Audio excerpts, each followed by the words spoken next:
Evening guys, welcome back to my channel. আবার একটা চিনি চিনি ব্লগ নিয়ে আমি চিনি তোমাদের সামনে চলে এসেছি। আজ হচ্ছে 18ই জানুয়ারি, আজ হচ্ছে বৃহস্পতিবার। এখন বাজে হচ্ছে সন্ধ্যে 6টা। আমার ব্লগ তোমাদের সামনে চলে এসেছে। আর আজকের ব্লগ বুঝতেই পারছো, আজ আর কোনো আনন্দ ফুর্তি কিছু নেই। আজকের ব্লগ এমন একজনের কথা তোমাদের সামনে তুলে ধরবো, হয়তো তোমরা কেউ জানো, আবার হয়তো কেউ জানো না। তো অজানাকে জানানো বা অজানা কোনো ধর্ম কথা তোমাদের সামনে তুলে ধরা, এটাই হলো চিনির প্রধান কাজ, প্রধান উদ্দেশ্য। সেই কারণে আজ তোমাদের সামনে যার কথা তুলে ধরবো তিনি আর কেউ নন, তিনি হলেন ভগবান আয়াপ্পা। আয়াপ্পা বুঝতে পারছো না? শবরীমালা মন্দিরের কথা নিশ্চয়ই শুনেছ, সেখানে ভগবান আয়াপ্পা বর্তমান। তো তারই কথা আজকে বলবো। কেন শবরীমালা মন্দির, কেন আয়াপ্পার সেখানে অবস্থান, কেন শবরীমালা মন্দিরে নারীদেরকে প্রবেশ করতে নেই, এরকম নানা কথার ভান্ডার নিয়েছি তোমাদের সামনে চলে এসেছে। তবে ব্লগ শুরু করার আগে সকলের কাছে একটা ছোট্ট অনুরোধ, যদি চিনির ব্লগ তোমাদের ভালো লাগে তাহলে লাইক শেয়ার সাবস্ক্রাইব করতে ভুলবে না কিন্তু। আর একটা কমেন্ট করবে, তোমাদের কমেন্ট আমাকে ভীষণ রকম ইন্সপায়ার করে। তোমাদের কমেন্ট পেলে আমার আরো নানা রকম অজানা কথা তোমাদের সামনে বলতে ভীষণ রকম ইচ্ছা করে। চলো আগে শুনে নি আয়াপ্পার কথা। মহিষাসুরের অত্যাচারে যখন স্বর্গ মর্ত পাতাল জুড়ে ত্রাহিমাম রব, তখন আদি শক্তি দুর্গা অবতারে আবির্ভূত হন এবং মহিষাসুরকে বধ করে মহিষাসুর মর্দিনী নামে পরিচিত হন। এই যে মহিষাসুর, এই মহিষাসুরের একটি বোন ছিল, তার নাম ছিল মহিষী।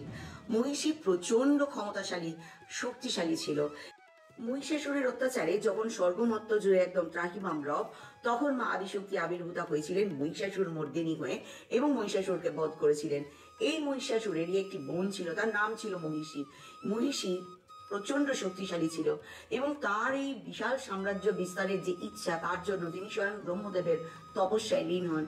তার তপস্যায় খুশি হয়ে স্বয়ং ব্রহ্মদেব আবির্ভূত হয়ে তার ইচ্ছা জানতে চাইলে মহিষী তখন তাকে জানান তিনি চান অমরত্ব চেয়েছিলেন, এবং যখন ব্রহ্মদেব বলেছিলেন অমরত্ব দান কখনোই সম্ভব নয়, তখন মহিষী জানিয়েছিল শিব এবং বিষ্ণু তাদের দুজনের যে পুত্র, সেই একমাত্র মহিষীকে বধ করতে পারবে। কারণ মহিষী জানতো দুটো পুরুষ থেকে কখনো কোনো সৃষ্টি হতে পারে না, সৃষ্টির জন্য পুরুষ আর প্রকৃতির দরকার।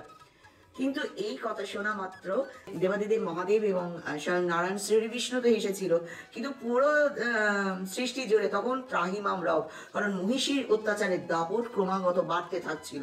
ইন্দ্রলোকে সে আঘাত হেনে ইন্দ্রকে সেখান থেকে একদম বহিষ্কার করে দিয়ে ইন্দ্রলোকে গিয়ে আসন পেতে বসে।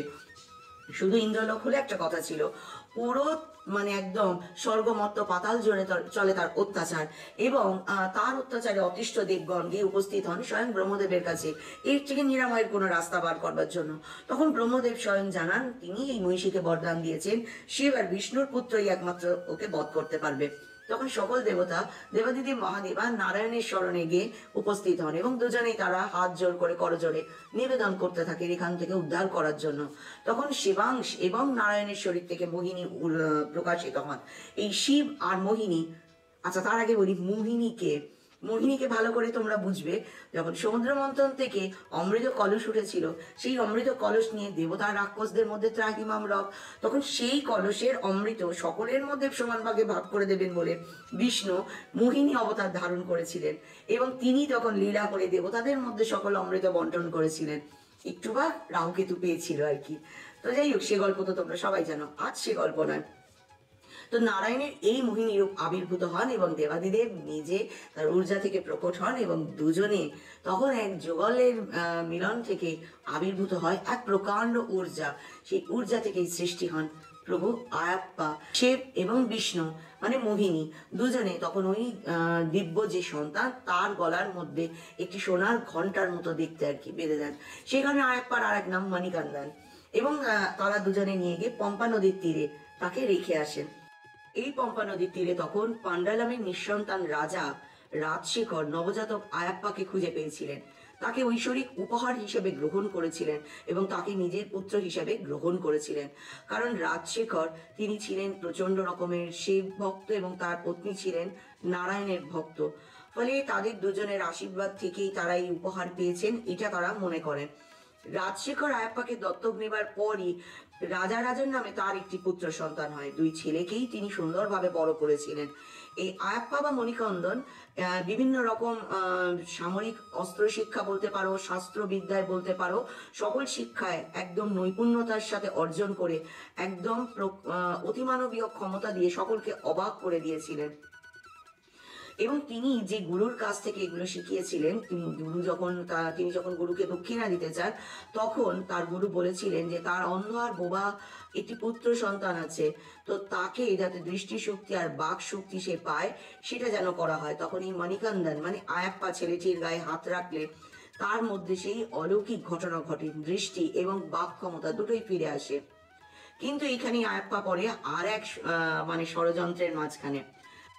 যখন সিংহাসনের উত্তরাধিকারীর নাম ঘোষণা করার সময় হয়েছিল, তখন রাজা রাজশেখর চেয়েছিলেন আয়াপ্পা বা মণিকান্দন রাজা হোক, কিন্তু রানী চেয়েছিলেন নিজের ছেলে রাজা হোক।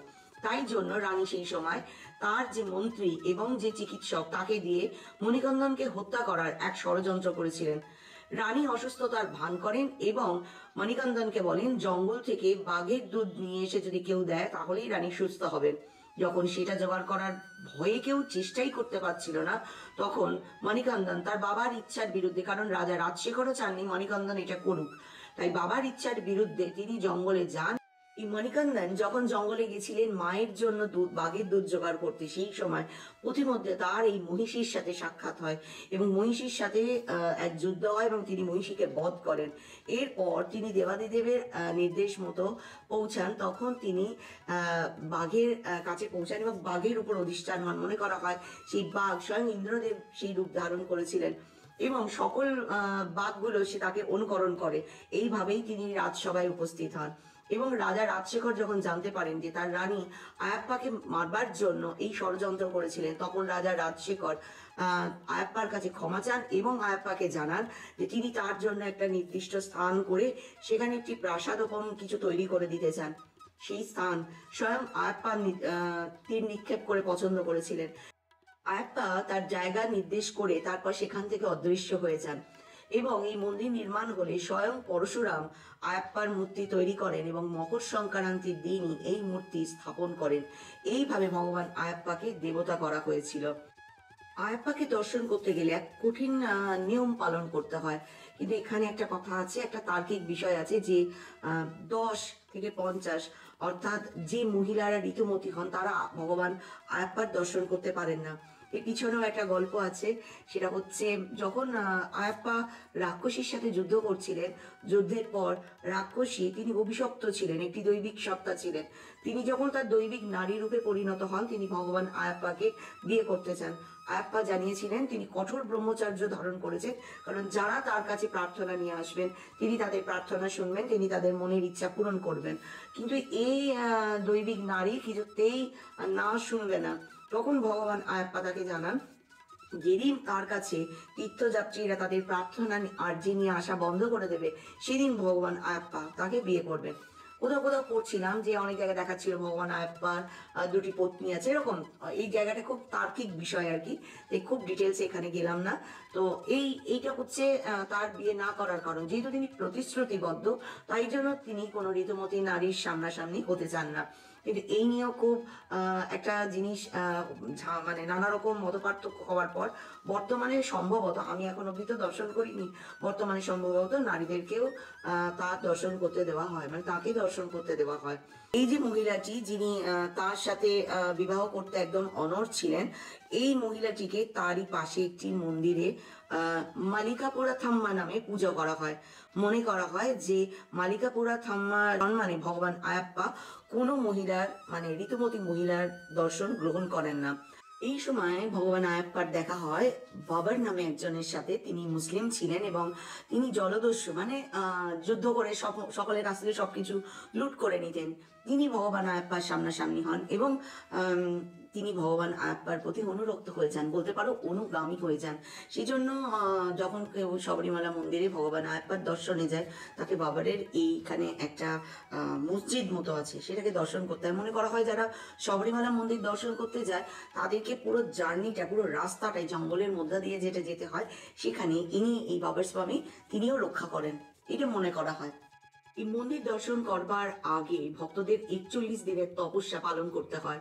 শারীরিক সুখ, পারিবারিক বন্ধন সকল কিছু থেকে তাদেরকে বিরত হয়ে এক ব্রহ্মচারী জীবন যাপন করতে হয়। জীবনে মঙ্গল সম্পর্কে সবসময় অবিরত চিন্তা করা, অর্থাৎ মনে করা হয় যে পবিত্র থাকতে হয় সব দিক থেকে, শারীরিক, মানসিক, সমস্ত রকম দিক থেকে। এবং ভক্তদের এই পবিত্র নদী পাম্পায় স্নান করে তাদেরকে 3 চোখযুক্ত নারকেল, যেটাকে শিবের প্রতিনিধিত্ব করে আর কি, এবং আথার মালা দিয়ে সজ্জিত করে 18টি সিঁড়ি আরোহণ করে সাহসী হয়ে শবরীমালা মন্দিরের দিকে যেতে হয়। প্রতি বছর লাখো লাখো মানুষ এই কেরালার শবরীমালা মন্দিরে যায় ভগবান আয়াপ্পার দর্শন পেতে, তার আশীর্বাদ পেতে। ঘন বন, খাড়া পাহাড়, প্রতিকূল আবহাওয়াকে সাহসী করে এই মকর সংক্রান্তি বা পোঙ্গল যেটা বলে, সেই সময় প্রভু মনে করা হয় নিজেই আলো রূপে অবতরণ করেন এবং ভক্তদের প্রসাদ গ্রহণ করেন ভগবান। শুনেছি ভগবান আয়াপ্পা দর্শনের পর ভক্তরা আয়াপ্পার দিকে মুখ করে পিছন থেকে আস্তে আস্তে করে তারা ওই 18টি সিঁড়ি নেমে আসে। 18টা সিঁড়িরই একটা গল্প আছে। প্রতিটাই এক একটা ধাপ পেরোনো মানে তোমার আধ্যাত্মিক ঊর্জার উন্মোচন বলতে পারো। এই ছোট্ট টাইম স্প্যানের মধ্যে এত ডিটেলসে এত আলোচনা করা সম্ভব নয়, কোনো একদিন আবার সেটা নিয়ে আসবো। কিন্তু এই যে নিজেদের ঊর্জা জাগরিত করা বা নিজেদেরকে একদম পবিত্র সাত্বিকভাবে তার দর্শন পাওয়া, মনে করা হয় ভগবান আয়াপ্পার মধ্যে সেই ক্ষমতা আছে যিনি কিনা গ্রহরাজ মানে শনিদেবের সাড়ে সাতিকে টলাতে পারেন। তো সেরকম তার কাছে যা প্রার্থনা আর্জি নিয়ে তারা সকলে যায়, প্রত্যেকের সকল আর্জি আর প্রার্থনা পূর্ণ হয়। এবং আমি কখনো যাইনি, তো আমি আমার ভীষণ আগ্রহ ছিল আয়াপ্পা সম্পর্কে জানার জন্য। তো আমি ভগবান আয়াপ্পা সম্পর্কে যখন পুরো ডিটেলসে পড়ছিলাম, আমার তাতেই বলতে পারো দর্শন হয়ে গেছে। কোনোদিন তিনি যদি চান, তার যদি ইচ্ছা হয়, তবে হয়তো কোনোদিন তার দরবার অবধি পৌঁছাতে পারবো। তা না হলে যেখানে বসে আছি সেখান থেকে শতকোটি নমন জানাই ভগবান আয়াপ্পার চরণে এবং প্রার্থনা করি তিনি আমার সংসারের মঙ্গল করুন, শ্রীবৃদ্ধি করুন, 2 সন্তানের খুব উন্নতি দিন, সাথে পুরো জগৎ সংসারের কল্যাণ আর মঙ্গল তিনি করুন। জীবনে মানে ঈশ্বর প্রাপ্তি বা ঈশ্বরের দর্শন সবসময় যে আমাদেরকে কিছু পেতে হবে, কিছু চাইতে হবে তা নয়। আমাদের আধ্যাত্মিক উন্নতিও ভীষণ রকম হয়। কারণ কোনো স্থানে গিয়ে যদি ভগবানের ঊর্জাকে অনুভব করতে চাও, তাহলে নিজের আধ্যাত্মিক যে ভিতরের যে উন্মোচন সেটা ভীষণ দরকার। আর আধ্যাত্মিক উন্মোচন তখন হবে যখন ওই যে সৎচিন্তা, সৎকর্ম, সদ্বাক্য এটা বলবে। জীবনে দেখো সবাই পৃথিবীতে ভাগ্য করে আসে না যে সবাই শুধু দিতে পারে, নিতে সবাই পারে, দিতে সবাই পারে না। তো ঈশ্বর যদি সেরকম কিছু ভাবনা কারোর জন্য ভেবে রাখেন, দিতে পারার মতো এক পরম শান্তি, পরম তৃপ্তি, এক অদ্ভুত অনাবিল আনন্দ থাকে এবং সেটা তোমাকে ঈশ্বরের খুব কাছে নিয়ে যায়। কোনো কিছু প্রত্যাশা না রেখে যে দান, মানে আমি কাউকে একটু অন্ন দিলাম, মনে মনে থাকলো যে ও আমি ঠিক আনন্দ দিতে পারি, কখনো আমি ওই অন্নটুকু আমার জন্য বরাদ্দ রাখছি না, এইসব ভাবনা চিন্তার দরকার নেই।